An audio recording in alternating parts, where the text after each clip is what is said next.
Hey, it's Professor Wham, and we are going to do another divination exploration because more questions have come up. Excuse me. And these are questions that I have seen online, as well as, the types of questions that people want to engage me in. Now, I have already talked about my theories regarding what divination consists of. And you can find that in the first recording that I did, which will be linked in the description, but also will be connected to the very short blog post that will accompany this particular recording. So I'm not going to go into all of that right now. Suffice to say that what I've decided to do is concentrate on the three main questions that seem to be popping up the most. And we will deal with those. And I will try to answer those as succinctly as I can. Now, one of the things that is interesting is that when I was first contemplating these particular questions, I did some preliminary runic investigations surrounding them. And I found that I was getting very strange results, which usually they were ambivalent results, which usually is because I myself am not emotionally enough removed from whatever the questions are. And so what I had to do was just, put everything aside for a few days and come back to it, wait until I was calmed down and wait until I was kind of away from social media, really, about it. I sometimes forget that I'm actually really impacted by atmosphere, by stuff around me. The word that's often bandied about for things like that is empathic. I don't know that I'm always empathic. I think that's actually the wrong word for it. I think that I'm impressionable. I pick up vibes, and it's difficult for me sometimes to understand the separation point between me and other people, or me and just sort of what environment or atmosphere I find myself in.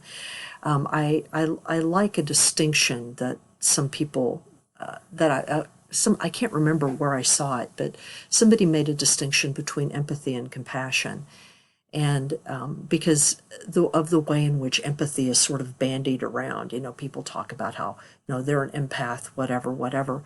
And yet a lot of times, if you actually talk to them, they're sort of a jerk, you know what I mean?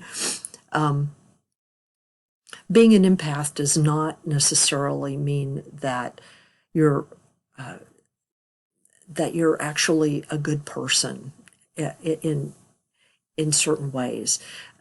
Because being an empath just has come to mean that you're just affected by things, which again I think is really different than being impressionable. Where you sense what other people are experiencing, or you sense the vibe in a place. I think that that's really different. And it's different certainly than from compassion, because compassion is sort of a choice. You can feel with somebody, or understand that they're feeling something, or even understand that they're feeling something, but you may or may not choose to feel compassion for them.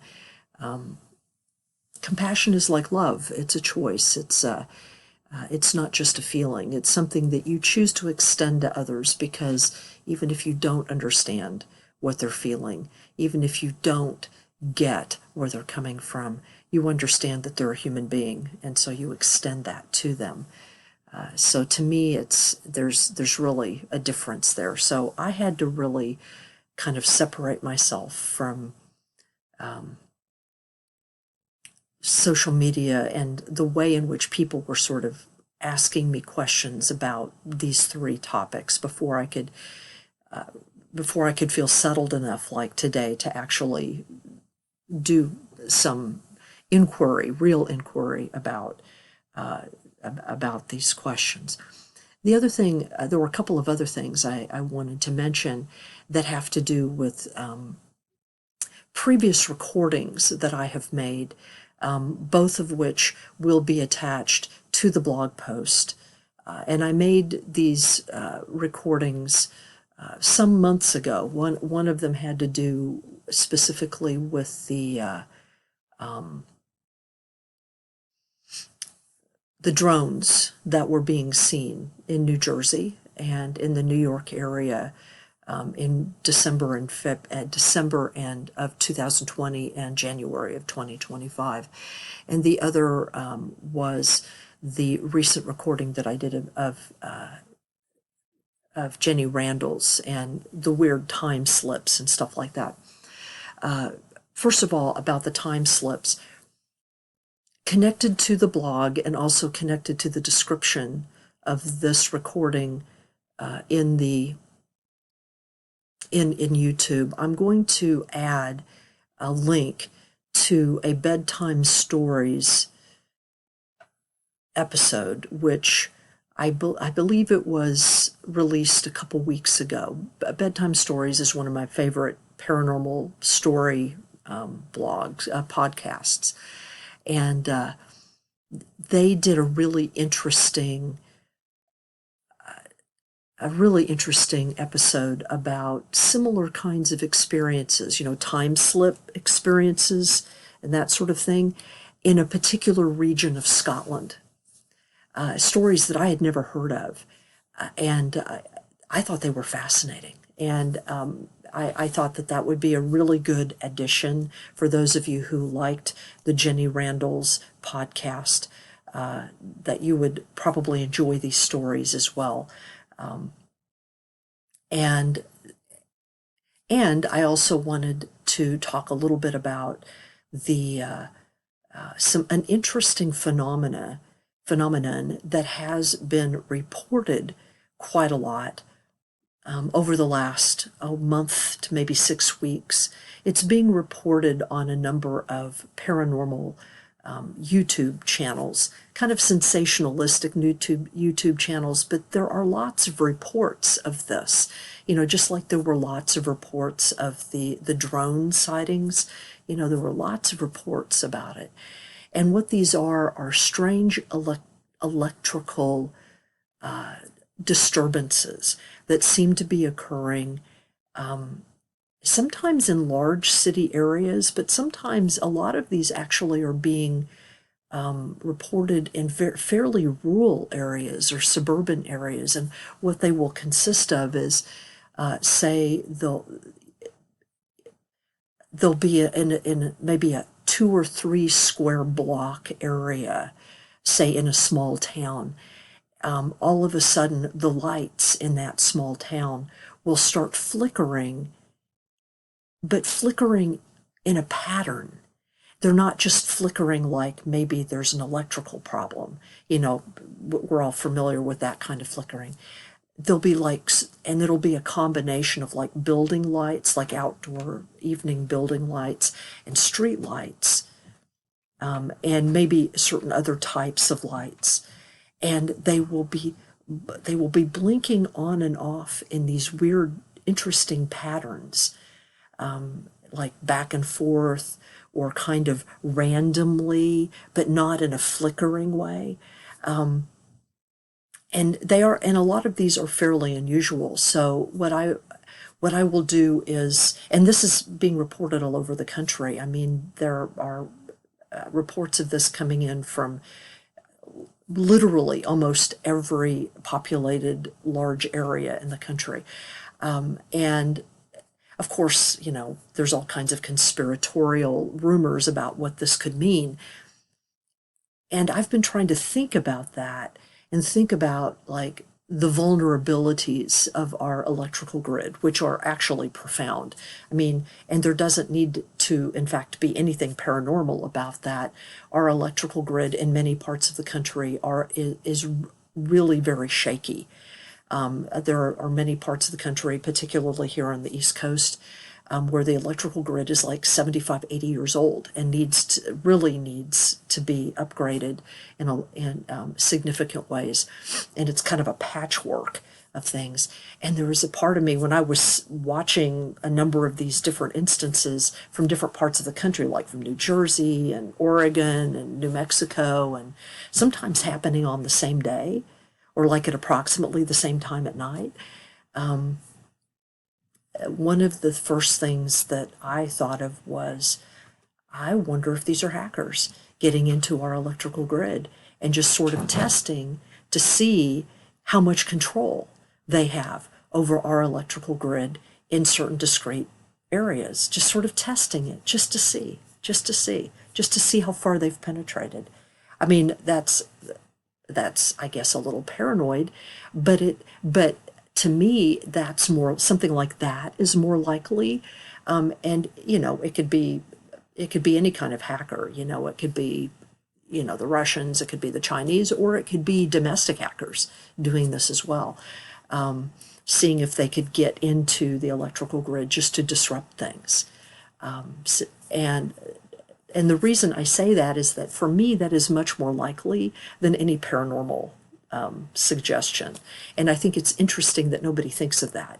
And yet, to me, that's a very obvious kind of thing, particularly with all of the cybersecurity issues that are attending because of what Doge is doing. And, so I just think about all of that. But anyway, so the three questions that have come up over and over and over again that I've seen online and that I've been asked about. These three questions, the first one is about April 20th and whether or not martial law is going to be declared on April 20th, or is it going to be declared at all?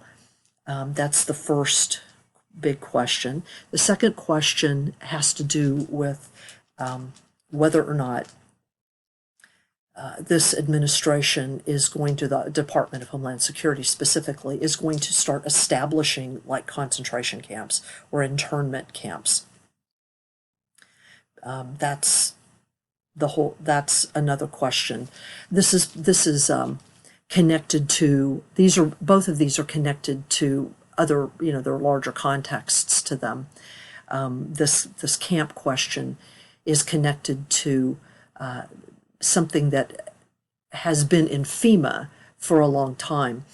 In the original charter of FEMA, there are emergency provisions for the establishment of camps, and this is in the event of like nuclear war or something like that. The establishment of camps to which people can be relocated. And there has always been a conspiracy about that these FEMA camps would really be places where, different groups of people who were, whatever administration would be in power would send people to as concentration camps. That particular conspiracy theory has been altered a little bit, obviously, by current circumstances, but we'll talk about that a little bit. And then thirdly, will the techno bros succeed in their project to collapse the federal government into a series of city-states that are basically run by technological corporations. Okay, so those are because that is actually the goal. That's not the goal of Project 2025, but that is kind of the secret goal of people like Elon Musk and Curtis Yarvin, who is sort of the brainchild behind Peter Thiel, who is the person who has bankrolled J.D. Vance. If you know about all these people, the Jeff Bezos and Zuckerbergs of the world, those people, the billionaires, basically. So these are the three main questions. So the first question, will martial law be declared on April 20th? Now, the context for this is that on January 20th, when Trump began signing his executive orders, one of the executive orders that he signed declared that within 90 days, the Department of Homeland Security, the FBI, and several other alphabet agencies would advise him as to whether or not a national emergency should be declared at the southern border, invoking the Insurrection Act of 1798, and which could, in theory, lead to the declaration of martial law. And so April 20th is coming up, because that's obviously 90 days. It's actually, I think, 91 or 92 days, but it's approximately 90 days from when he signed this executive order. So there's been a lot of hubbub about that. And of course, coincidentally, that happens to be Hitler's birthday. So you can just sort of imagine, the stuff around all of that. Anyway, so let me go ahead and pull out a rune for that.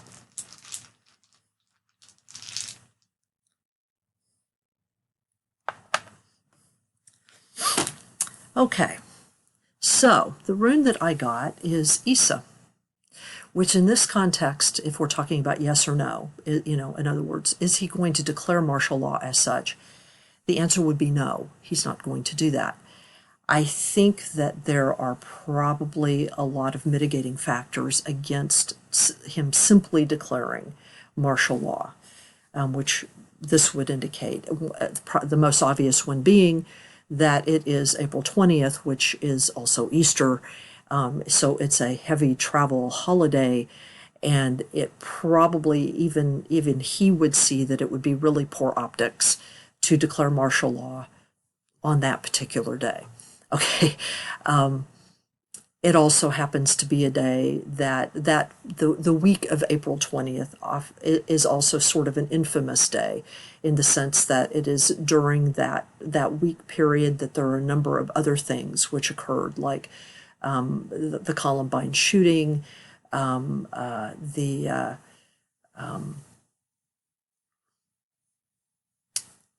bombing of the Murrow building in Oklahoma City. There are a lot of things that happened during this week, so it's sort of a fraught week anyway. The other things to consider, though, when it comes to martial law, is that even if you read Project 2025, which kind of talks about using the Insurrection Act as a means by which to declare a kind of martial law. Even the martial law that is described in Project 2025 is a limited martial law. Is limited. It's limited to the large cities. It's limited to, and even in Project 2025, and this is not to diminish this is just to sort of put this in perspective, even it presumes that the military is completely on Trump's side, which it's not clear that that is the case, okay? Martial law has only been declared a few times in American history and never on a nationwide basis. I believe the last time it was declared was, and it was very limited, was during Hurricane Katrina, because of how law and order sort of broke down in New Orleans at the time. And then it was confined to that parish. So, it would be very difficult logistically to declare martial law unilaterally throughout the nation. We have a huge nation. We have the third most populous nation in the world. Our army isn't big enough to cover the entire nation, even if the whole army was with him, on this. So, and it would be difficult for him to use the National Guard because the National Guard, even in blue states, the National Guard is only federalized under very strict circumstances. Usually the governor of a state has to request that the federal government federalize the National Guard because they need the help, like during a natural disaster or something like that. So the only time that I think there's ever been a larger martial law declaration was during the Civil War. And of course, the nation was a lot smaller during that time period, and it was a civil war. So now I'm not saying that he might not try to do other things, like he might try to declare martial law in certain places along the southern border. He has been trying to deploy elements of the U.S. military along certain stretches of the border, to sort of militarize the border. There are some real legal issues with that. He has signed some orders to try to, some executive orders to try to do that, irregardless of whether they're tromping across, tribal land, reservations, which is actually against federal law, or other places. I would suspect that if he tries to push that up, bone that up anymore, that there will probably be lawsuits about that. There'll probably be some delays, but that doesn't mean that he might not try to do certain other things and hype it up, as if it were martial law. But this reading indicates ISA, which is ICE. ICE means yes or no. ICE means no. There's just really not there are not the resources. There are not, and it's just not the right time to do it. So my suspicion is that there will be hype about it, although it probably will not be on the 20th. And also there's also been a lot of speculation and kerfluffle about it in social media and in the press. So obviously people are kind of expecting something. So, if they're going to do it, they wouldn't do it when people are expecting it. So they might attempt to do something a little bit later on. But the existence of ISA tells me that whatever they do, it's not going to be as extensive, and it's going to be stymied in terms of money, in terms of how huge the country is, in terms of federal laws, in terms of resistance, not only on the part of citizenry, but on the part and the states, but on the part of the military. The military, in order for martial law to work, the military has to be 100% behind the administration on this. And there's not evidence that the military is. There's still a lot of turmoil within the Pentagon, within the Department of Defense, about there's not absolute loyalty to this administration for a variety of reasons. In the first place, the military doesn't like Trump. They don't like him. There are members of the rank and file who might, but in terms of the overall organization, because of how dismissive he's been to the military, there were those 4 servicemen who were killed in Europe on a training special forces training mission to assist in Ukraine, and he didn't even bother to acknowledge those deaths or to show up at their funeral. I mean, that's like a snub from the commander-in-chief, and this happened just about a month ago. So the military isn't fond of him in many ways. I mean, I know many people in the military. there are lots of people who are not fond of him. So he's been very disrespectful to members of the military. So because of that, I think, I mean, what this tells me is that probably there might be some wordplay about it and some specific actions trying to send the military into some like border areas along the southern border, maybe even the northern border with Canada, but it's not going to amount to martial law, such as we would understand martial law to be. So what about camps?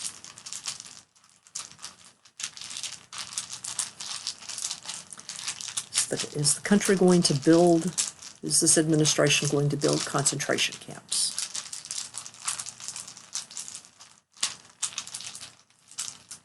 These are such dreadful questions.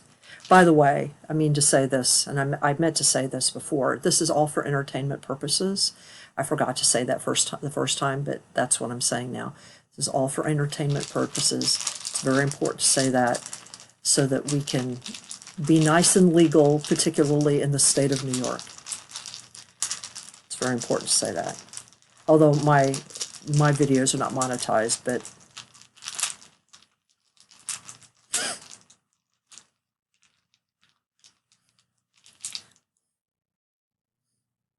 okay. What I'm getting is the Thorn rune, or the Thor rune, Thorazaz rune, which is the rune of power and motivation forward and intensity, but it's reversed. And what that tells me is the simple answer to this question is no. Now, the other part of this is for us to consider the reality that, one possible angle of this is that there's really no need for camps to be built because we already have private prisons that have been built, or detention centers that have been built, and simply need, that all they would need to do is be built out, things added to them. We already have places where people can be sent. So there's no reason, and to which people have been sent. Even people who, there are people who have been detained, even temporarily, in some of these places that are American citizens, not even immigrants, but American citizens. One of the stories that is not talked about is, many of us have heard about the Canadian actress who was detained for 2 weeks because the claim was made that there was something wrong with her visa, even though she had used that visa a number of other times. What is not often told is that a friend of hers, a friend that she was meeting at the time and who happened to be in her company, was sort of taking her around to get the visa stuff taken care of before she was, grabbed and taken away.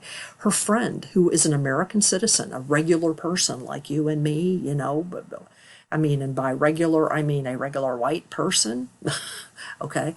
Her friend was detained for 24 hours for no other reason than she happened to be there. She happened to simply be in this woman's presence. And that has happened in several cases, where there was a case here in the Northeast where ICE picked up a mother and her children, and these were not immigrants. They were brown people.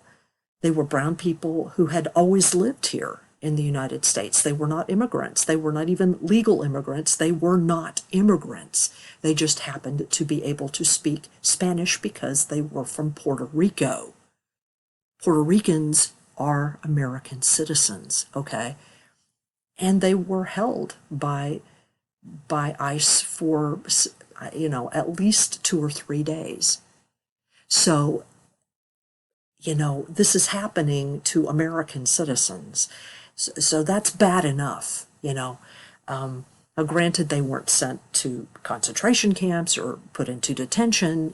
These private prisons, but still, so, to think about the possibility of larger concentration camps that's scary, but and we should be concerned about that, but we also need to think about what's actually just going on right now.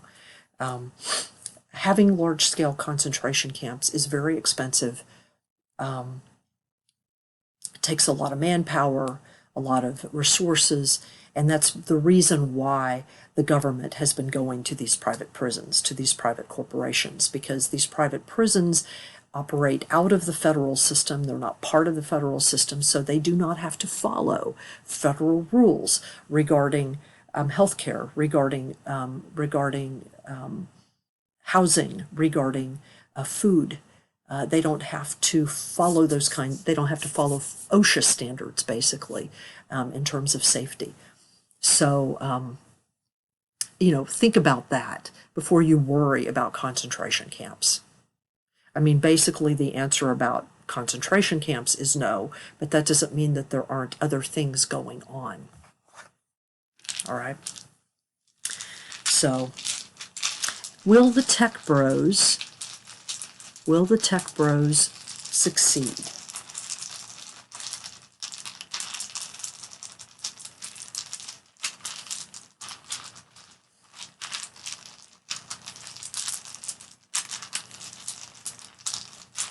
This is more of a abstract question, I guess.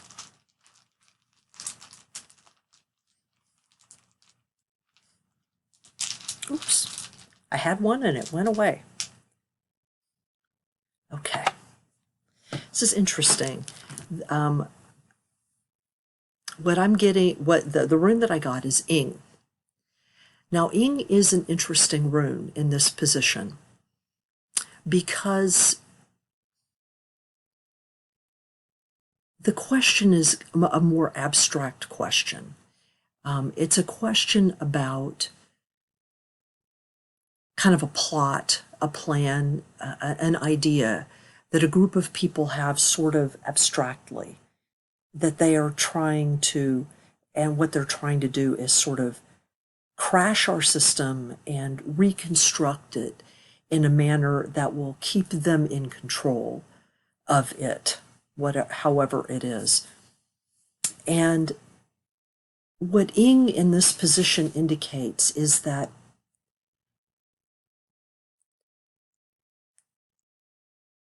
first of all, that to say yes or no about this is kind of the wrong thing to think about, because in some ways our own consumption patterns have aided and abetted their ability to try to put this into play, okay?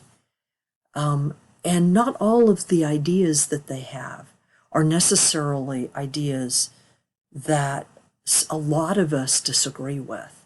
So they are not the only ones that are responsible for the attempt to deploy this. In other words, this is a seed that many of us have planted. They're just trying to grow the garden in the manner that they see fit. If you want to put it that way.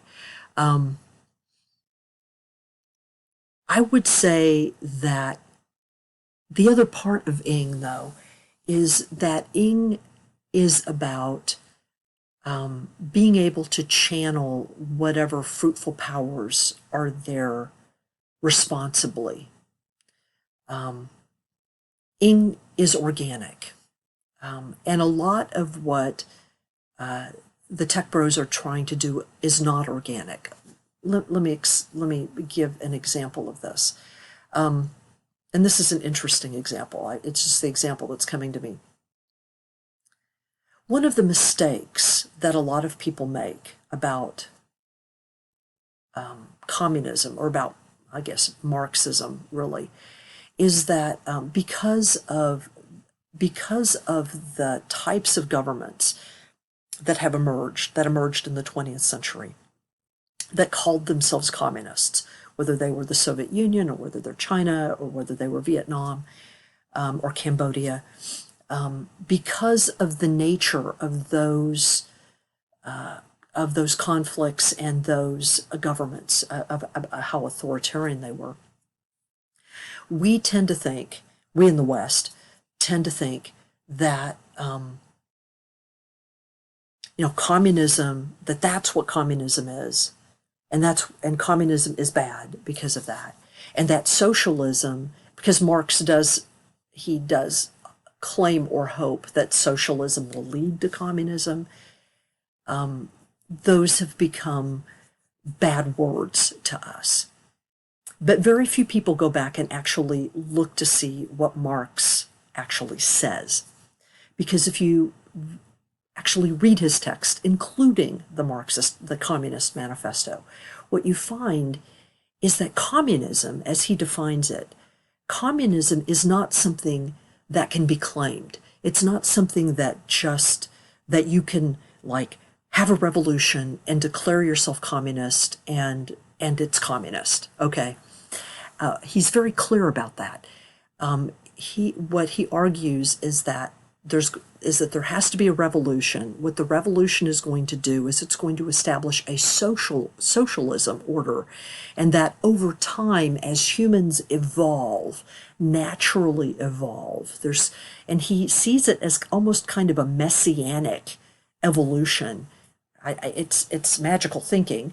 He sees it as that as we become better humans, we will naturally evolve the state into a communistic whole, where we all share and give basically to each. Whatever we give, whatever we have, we'll give to those who need it. And what they have to give, they'll give to us. In other words, we feed each other, basically. He presumes that at some point, because of his belief in the power of history and in the power of human evolution, he believes that humans are just going to, it's not that communism cannot be imposed. It cannot be declared. It cannot be forced. It cannot be maintained. It's not something that you can do to another. It's something that will just evolve out of the natural goodness of humans desiring to share with each other. Okay? And that's a very different vision than, of course, not only the way it's been painted, but also, what obviously emerged in any of these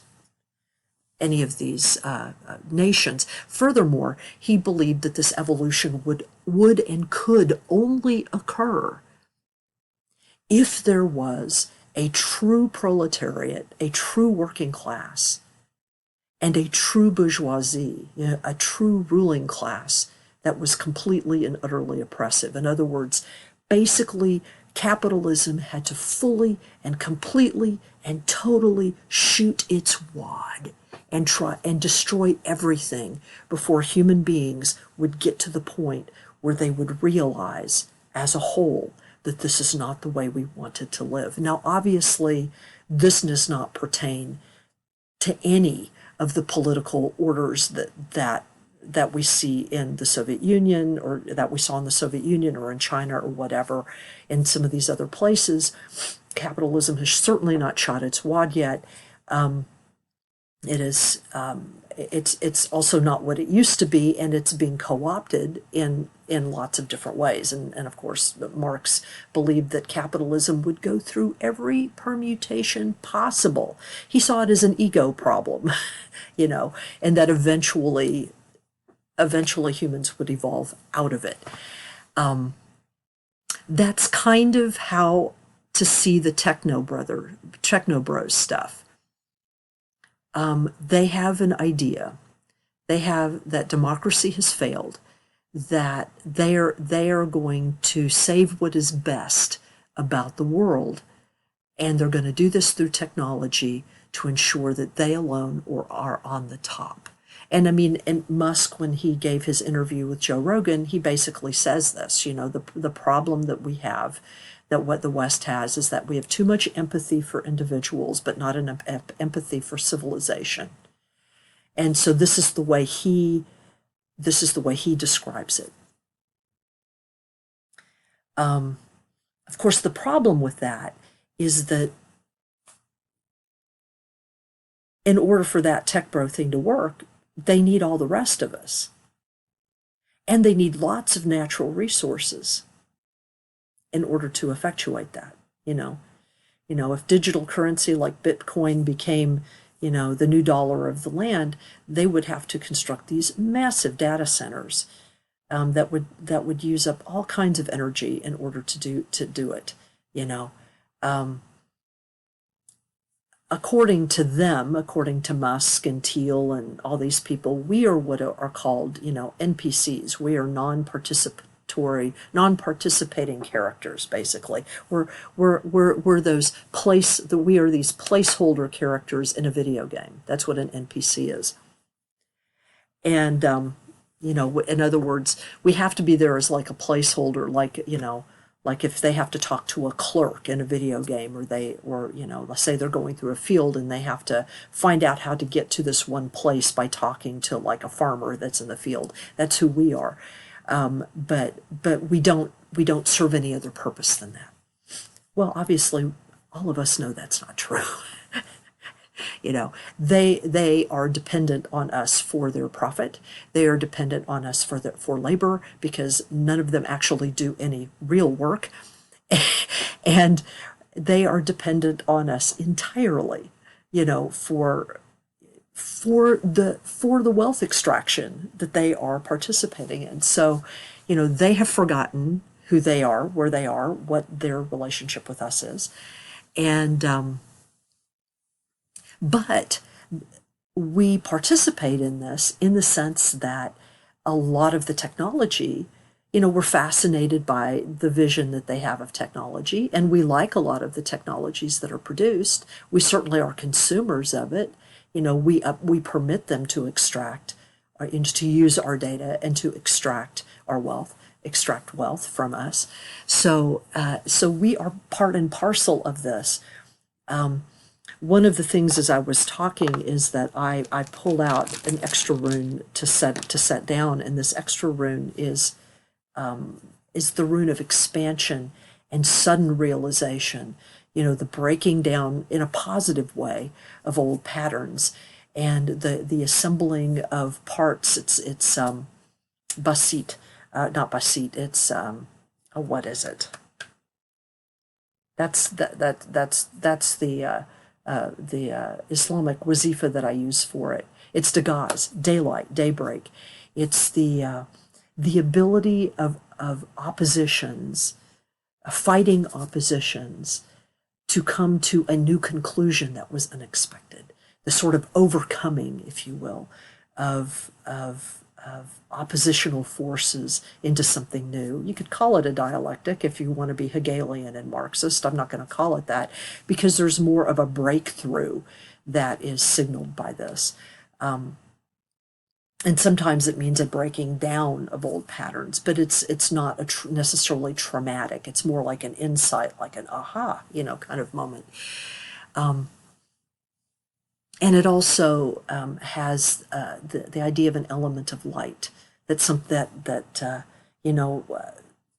the daybreak, like say it's dark outside, and then all of a sudden, as the sun comes up, there's a moment when the rays of light kind of shoot out, if you've ever seen that, like on the horizon.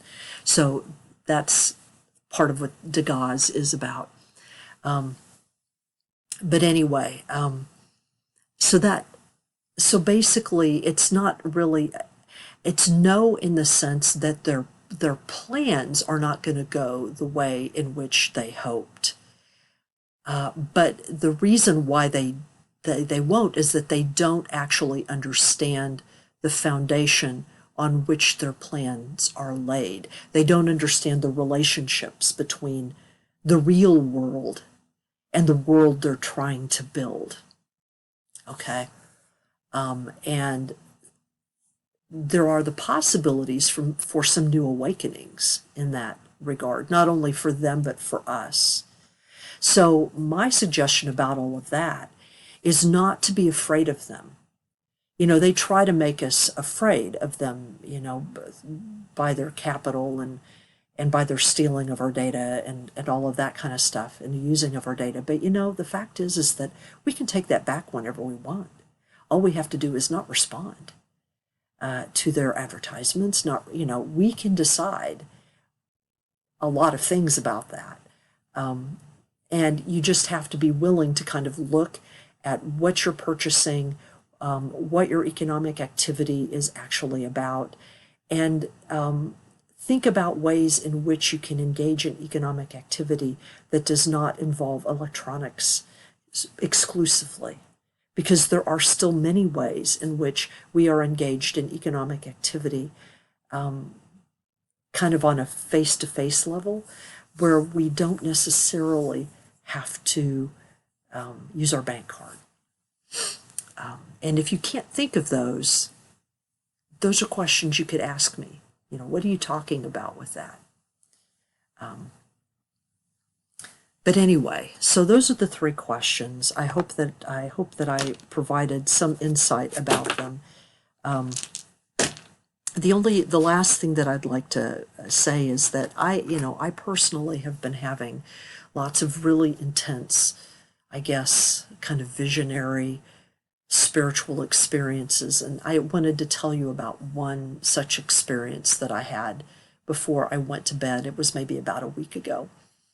I'd had a very stressful day.